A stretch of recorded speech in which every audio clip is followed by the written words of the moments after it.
नमस्कार मु दीपक सेनापति।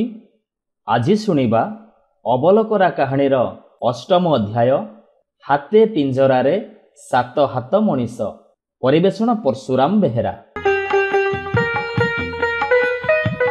राति पाही सकाळ हेला बेलकु गोसेई आ अबलकरा दी जण जाक गंठेली पतर धरी बाट चलिबाकू लागिले। बहु पथ अतिक्रम कला परे गोसेई आ अबलकरा गोटे राइजरे पहुंचिले। सेतेबेलकु संज नई आसी थाए। पाखरे गोटे अतिथिशाला देखि सेठी दी जण जाक विश्राम नेले। एबे अबलकरा गोसेईଙ୍କ पाखरु पैसा नेई रोषेई सामग्री किणिबाकू बजार को गला। अबलकरा जीवा बाटरे पड़िला सेई राज्यर राजबाटी। राजबाटीर मुख्य द्वार रे गोटे आश्चर्य कथा देखि अबलकरा सेठी अटकी गला। सेठी देखिला मोटे हाते लंबर गोटे लुहा पिंजरा भितरे कंढेई परी गोटे सात हाथ मनीष तारी भितरे अछि। सबु मनीष मानकर तो दी हाथ, ये पुणी किमितिका मनीष? ये मनीष को सात हाथ करी किए गढ़िला? एमिति अजब जिनिस देखि अबलकरा तरबर हेई बजार को जाई सौदापत्र करी चटापट गोसेई पाखक फेरी आसिला। गोसेई आगरे सौदापत्र को थोई देई गुम मारी बसी पड़िला। गोसेई पचारिले, कि रे अबलकरा, आजी पुणी कौठी कौन देखिलु तू? अबलकरा कहिला, गोसेई महापुरु, ये हाथे पिंजरारे सात हाथ मनीष देखि मु तो एक बार छानिया। तमे आगे मते यार रहस्य कौन कुह, तापरे रोषेईबास करिबा खाइबा ये सब कथा पछरे। गोसेई टिके हसी देई कहिले, हौ हौ हेला हेला, तू गोटे काम कर, आगे जा चुलीटा लगेई दे आउ भात पानी बसेई दे, तापरे तू मो पाखरे आसी बसिबू आ मु कहिबी तू शुणिबू। एबे अबलकरा गोसेईଙ୍କ कथा मानि काम कला। भात पानी बसेई देई आसी गोसेईଙ୍କ पाखरे बसिला। गोसेई कथा आरंभ कले। एबे शुण अबलकरा, तू जहा आज देखिलु ये आजिकालीर कथा नुह, बहु वर्ष पुराणा कथा। एई राज्य रे वीर प्रताप नामक जने राजा थिले। अमाप धन दौलत अकलन संपत्ति थिला तांकर। जेते संपत्ति थिले कौन हब, बहुदिन पर्यंत तांकर किछि पिलापिली हेला नाही। एणु राजा अनेक दान ध्यान पूजा व्रत यज्ञ कला परे राजांकर पुओटीए हेला। ताकू बहुत स्नेह आदर रे बढ़ेबाकू लागिले, जहा फल रे पिलाटा टिके एक्जिदिया ही गला। से जेतिकी बड़ होउथाए सेतिकी अबाध्य ही जाउथाए। दिने राजा पुओ को पाखकू डाकिकी कहिले, अरे बाबू, तू हेलु रजा पुओ, भविष्यत रे तू राजा हेई राजसिंहासन रे बसी राज्य शासन करिबू। एणु तते बहुत किछि शिखिबार अछि। एबेठारु बापा तू जदि एते अमानिया हबु ताहले कोन चलिबो? एमिति राजा पुओ को बुझेई सुझेई बहुत कथा कहिले। हेले राजा पुओ ए सब कथा को एकानरे पुरई से कानरे बाहर करदेला। शेषगु दिने समस्तक अजाणतरे राति 9 पाहुणु निजर आवश्यकीय द्रव्य धरी से राज्य छाड़ी कुआडे चलीगला। रजा पुओ केते गाँ गंडा नदी उपनदी पहाड़ जंगल अतिक्रम करी आगकू गला परे से जाई गोटे जंगल मध्यरे पहुंचिला। सेठी से देखिला झाटी माटीर कुड़िया घर, चतुर्दिगरे फूल फल भरा अनेक गछलता। सेठी गोटे आश्रम हब बोधे। एबे राजा पुओ से देखिला जड़े ऋषि ठिया हेई दुई हाथ ऊपर को टेकी ध्यान करुचंती। राजा पुओ ऋषिंकर ध्यान भग्न हवा पर्यंत अपेक्षा कला। से दिनक गला। ता पर दिन ऋषिंक ध्यान भांगिबा परे राजा पुओ को देखि से कहिले, मु ध्यान बଳରେ जानि पारुची तमे किए, तम आसीबार उद्देश्य मध्य मु जानिछि। तमे मो पाखरे किछि दिन रुह, मु तुमर मनस्कामना निश्चय पूर्ण करिबी। एहा परे राजकुमार ऋषिंक कहिबा अनुसारे आश्रम रे रही ऋषिंकर बहु सेवा जत्न कले। एथिरे ऋषि संतुष्ट होई दिने ध्यानरू उठी रजा पुओंकु पाखकू डाकी कहिले, तमे आउ अमानिया हेई रही नाह, तम भितरु समस्त खराब गुण उभेई जाइछि। एबे मु तुमको जहा कहूछि सुण। एथर ऋषि राजकुमारंकु गोटिए कंढेई सदृश्य मनीष थिबा पिंजराटिए देले। आउ कहिले, आजि ठारू ये हेला तमर गुरु। या ठारू तमे बहुत किछि गुण शिक्षा करि परिबो। आउ ये तमर सबु विपद आपदरे साहा हबो।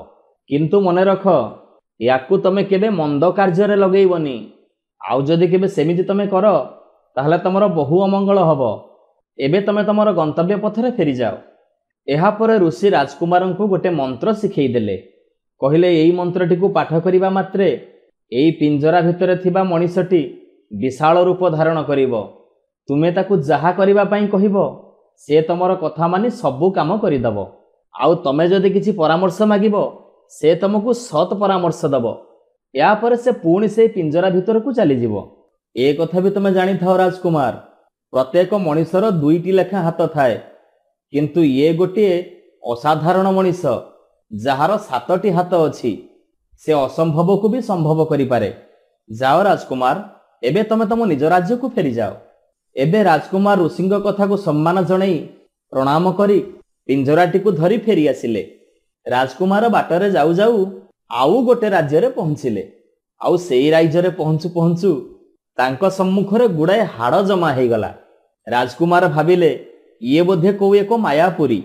ଆଉ ଅଳ୍ପ ସମୟ ମଧ୍ୟରେ ସେ ଅଞ୍ଚଳଟି ଧୂଆଁମୟ ହେଇଗଲା। ଆଉ ଧୂଆଁ ଅପସରି ଯିବା ପରେ ରାଜକୁମାର ଦେଖିଲେ ସେଇ ସବୁ ହାଡ଼ ବଦଳରେ ଖାଲି ମଲା ମଣିଷମାନଙ୍କର ଶବ କାଣ୍ଡି ହେଇଛି। ରାଜକୁମାର ଏସବୁକୁ ଦେଖି ଖାଲି ଭୟରେ ଥରିବାକୁ ଲାଗିଲେ। ଚାରିଆଡ଼େ ଶୁଭୁଥାଏ ଖାଲି ମଲା କଙ୍କାଳମାନଙ୍କର ଅଟ୍ଟହାସ୍ୟ, ଆଉ ତାପରେ ପରେ ସେଇ ମଲା ମଣିଷମାନଙ୍କର କ୍ରନ୍ଦନ।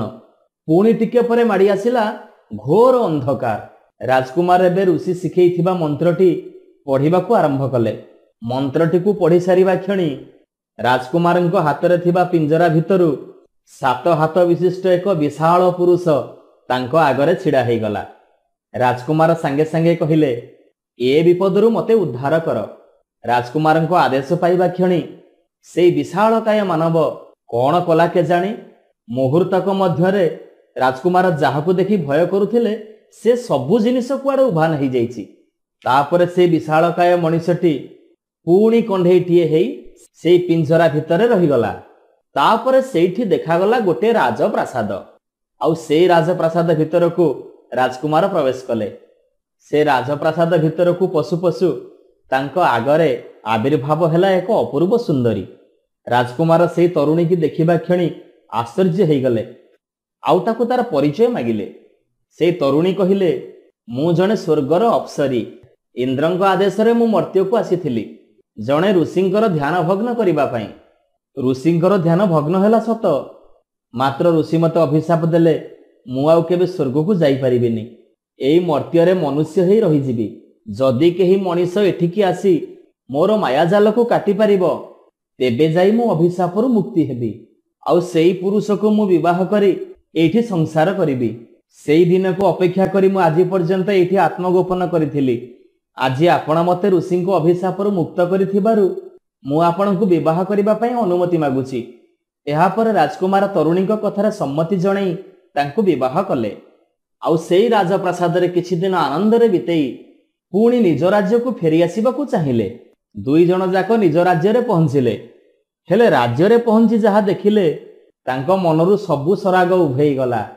କାରଣ ତାଙ୍କର ଏ ରାଜ୍ୟ ଆଉ ସେ ରାଜ୍ୟ ହେଇନାହିଁ।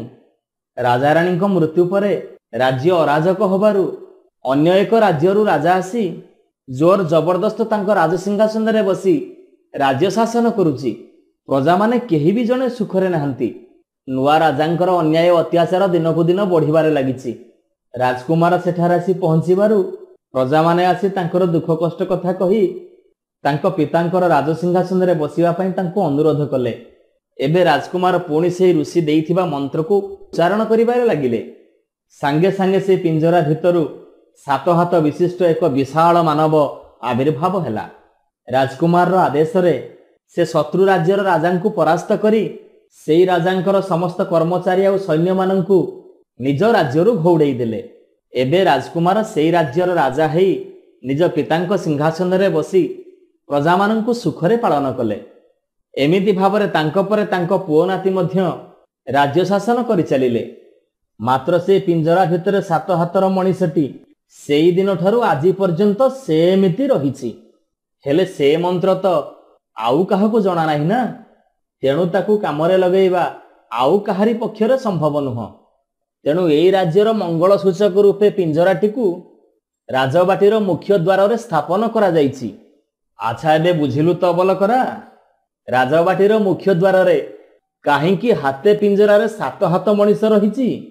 ଏଥର ଅବଲକରା କହିଲା, ହଁ ଗୋସେଇଁ, ଆପଣଙ୍କ ସାଙ୍ଗରେ ଆସିଛି ବୋଲି ସିନା ମୁଁ ଏତେ କଥା ଜାଣୁଛି। ଗୋସେଇଁ ହସି ଦେଇ କହିଲେ, ହଉ ହଉ, तू एबे जा भात गाली कौन तरकार व्यवस्था कर शीघ्र खाई शोवा पुणी सकाळ उठिले बाट चलवाकू हम। आज अबलकरा कहानी को आम ये रखुचु पुणी एक नुआ कहानी नहीं आगामी अध्याय आसबू से जाए विदाय दिंतु। नमस्कार। नमस्कार श्रोता बंधु, जदि आपण मानक आम गप भल लगु थाए आपण मन को छू थाए तेबे लाइक करंतु, सब्सक्राइब करंतु। सुंदर सुंदर कहानी नहीं आम पुणी आपण पाखरे आगो को आसबू। आपण सब्सक्राइब करिबा परे बेल आइकन को दबाइबा पई केबे भी भूलिबेनी। जय जगन्नाथ। नमस्कार, मु दीपक सेनापति। आज सुनिबा अबलकरा कहानीर 16 अध्याय मांकिड़ी आउ महाजन झियो कथा। परिवेषण परशुराम बेहेरा।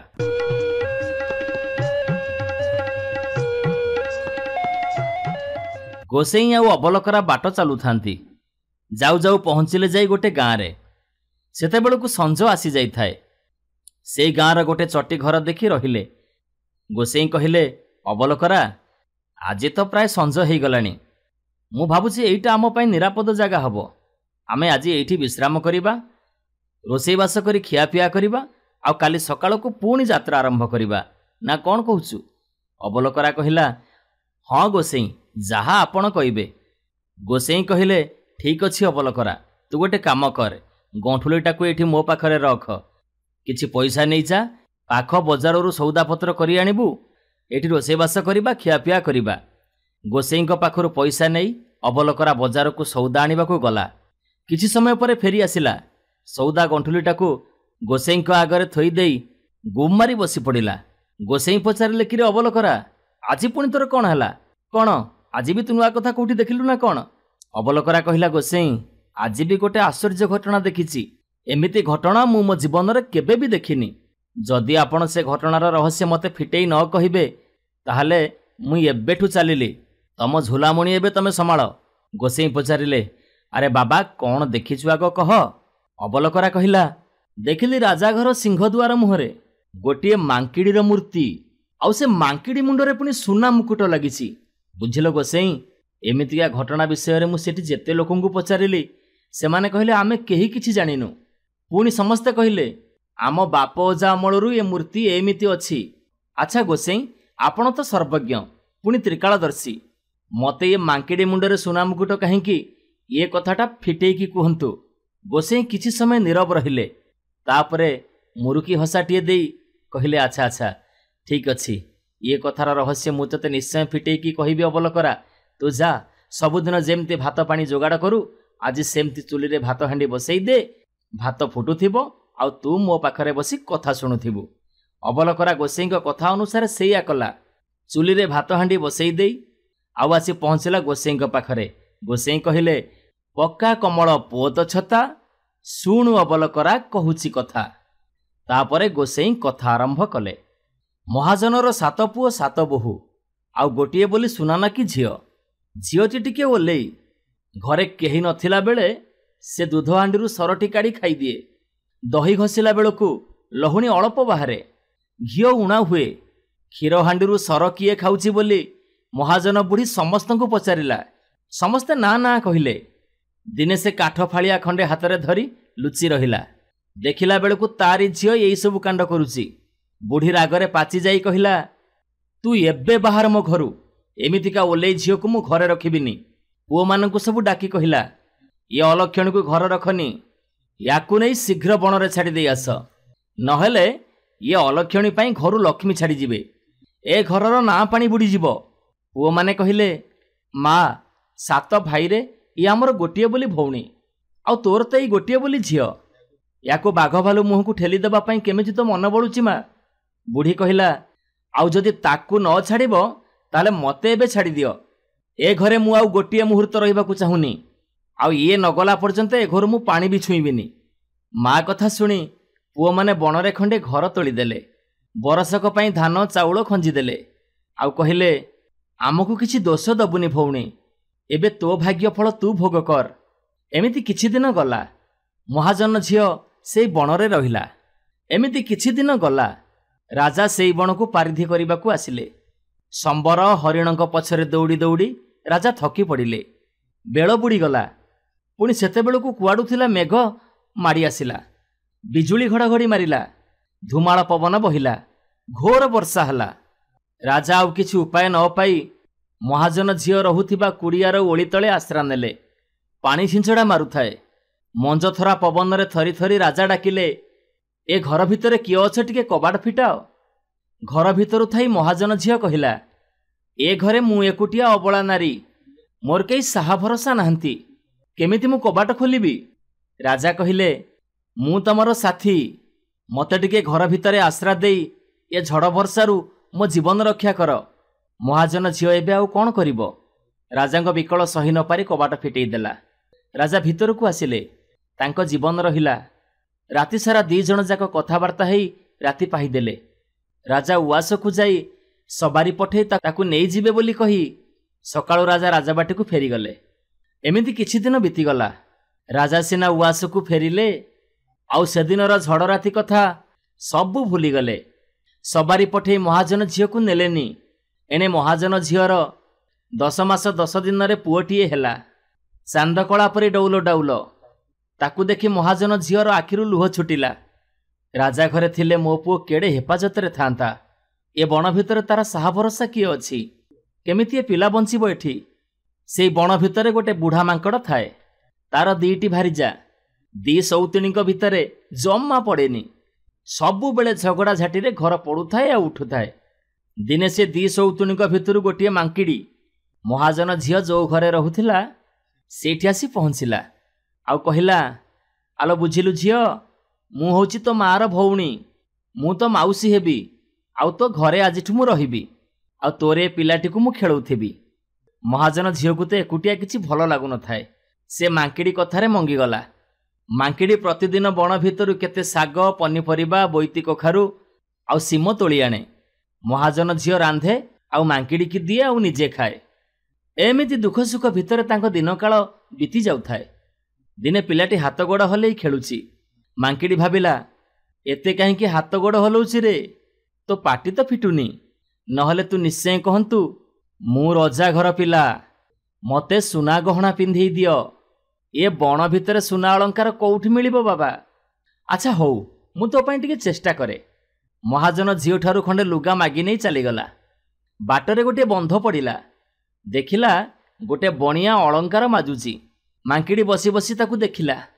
ବଣିଆ ତାକୁ ସବୁ ମାଜି ମୁଜିକି ରୂପା ପେଡ଼ି ଭିତରେ ରଖିଲା। ଠିକ୍ ମଉକା ଦେଖି ସେଇ ରୂପା ପେଡ଼ିଟିକୁ ଧରି ଧାଇଁ ପଳି ଆସିଲା। ବଣିଆ କାବା କାଠ ହେଇ ଚାହିଁ ରହିଥାଏ। ତାକୁ କିଛି ବାଟ ବୁଦ୍ଧି ଦେଖାଗଲାନି। ସିଏ ସେଇଠୁ ଭୋ ଭୋ ହେଇ କାନ୍ଦିଲା, ଆଉ ମୁଣ୍ଡ କୋଡ଼ି ରହିଲା। ମାଙ୍କିଡ଼ି ଅଳଙ୍କାର ବାକ୍ସଟି ନେଇ ମହାଜନ ଝିଅକୁ ଦେଲା, ଆଉ କହିଲା, ନେ, ୟାକୁ ସବୁ ପୁଅକୁ ପିନ୍ଧେଇ ଦେ, ଆଉ ନିଜେ ବି ପିନ୍ଧି ପକା। ଏତେ ସୁନା ଗହଣା ଦେଖି ମହାଜନ ଝିଅର ଆଖି ଖୁସି ହେଇଗଲା।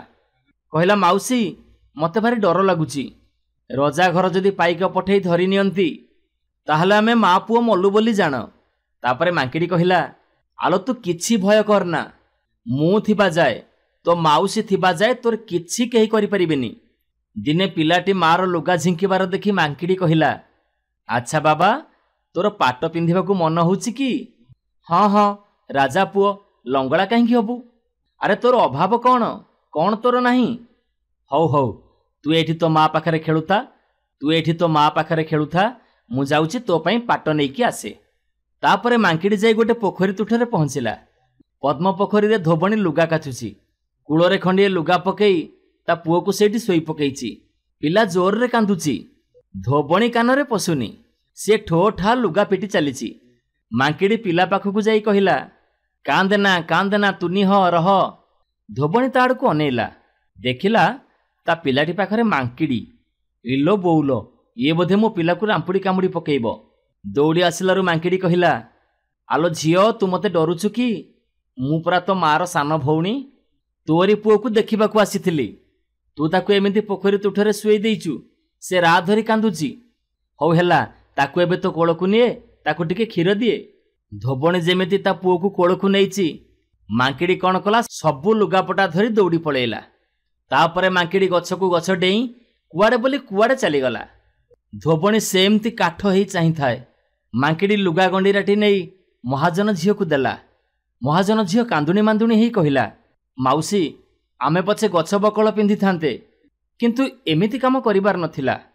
ଆମେ ପାଟ ଖଦି ପିନ୍ଧି ବୁଲିବା, ଯଦି ଏକଥା ରଜା ଘର ଲୋକଙ୍କ ଆଖିରେ ପଡ଼ିବ ତାହେଲେ ଆମ ଅବସ୍ଥା ବାରଣ୍ଡା ଦିକଣ୍ଡା ହେଇଯିବ।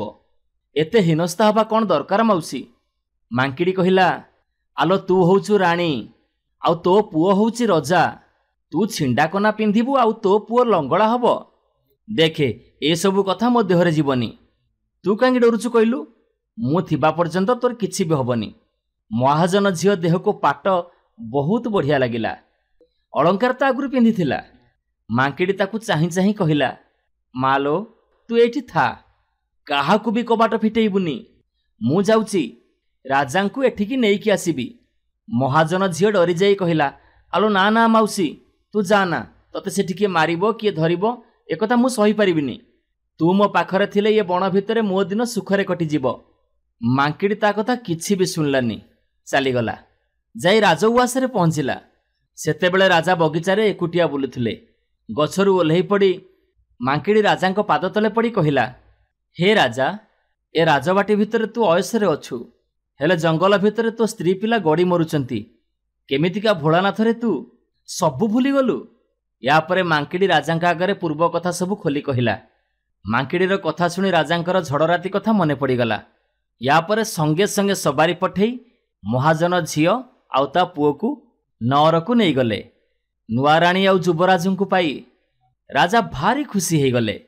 ମାଙ୍କିଡ଼ି କିଛି ଦିନ ଉଆସରେ ରହିଲା ପରେ ଦିନେ ରାଜା କହିଲେ, ତୁ ମୋର ବହୁତ ଉପକାର କଲୁ। ତୋ ଋଣ ମୁଁ କେବେ ବି ଶୁଝି ପାରିବିନି, ଆଉ ମୁଁ ତତେ କିଛି ବି ଦେଇନି। ଆଜି କହ ତୋର କ'ଣ ଦରକାର? ତୁ ଆଜି ଯାହା ମାଗିବୁ ମୁଁ ସବୁ ଦେବି। ମାଙ୍କିଡ଼ି କହିଲା, ମୋ ପାଇଁ ଗୋଟେ ସୁନା ମୁକୁଟ ଗଢ଼େଇ ଦିଅ। ରାଜା ସାଙ୍ଗେ ସାଙ୍ଗେ ବଣିଆ ଡାକି ଅଷ୍ଟଧାତୁ ଖଞ୍ଜେଇ ମୁକୁଟ ଗଢ଼େଇ ଦେଲେ। ରାଜା ଆଉ ରାଣୀ ନିଜ ହାତରେ ସେ ମୁକୁଟକୁ ମାଙ୍କିଡ଼ି ମୁଣ୍ଡରେ ପିନ୍ଧେଇ ଦେଲେ। ମାଙ୍କିଡ଼ି ସେଇ ମୁକୁଟ ପିନ୍ଧି ରାଜା ରାଣୀଙ୍କ ଠାରୁ ବିଦାୟ ନେଇ ତା ନିଜ ଘରକୁ ଗଲା।